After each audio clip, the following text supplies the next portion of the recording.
The embattled CEO of oil giant BP, who famously said he wanted his life back while overseeing the company's response to the Gulf oil spill, is apparently getting just that.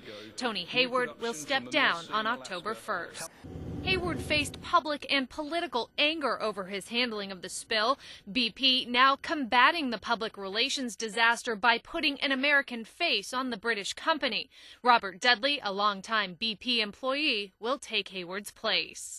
I've spent the last 3 months every day on the Gulf Coast, and I'm going to focus for the next month and a half on what we're doing in the Gulf Coast, our relationships with the Gulf Coast and in Washington. Hayward will get a year's salary, $1.6 million, and will be reassigned to a project in Russia.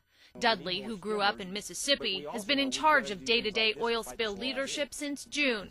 Admiral Thad Allen, the man overseeing the disaster response for the federal government, says their relationship is solid.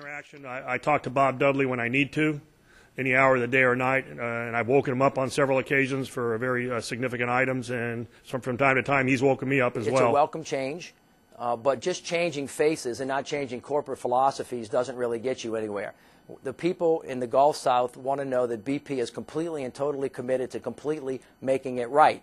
And that means not leaving just because the well is capped. Again, you know, it's important. You got to capture the oil, you got to clean the coast, make sure everybody gets compensated, and then start thinking about how BP is going to completely make it right long term for what it is that they've done down here. When we see that kind of commitment, when we see that kind of change in the corporate philosophy, we're going to feel a lot better than them just changing out their chief executive. We welcome Mr. Dudley.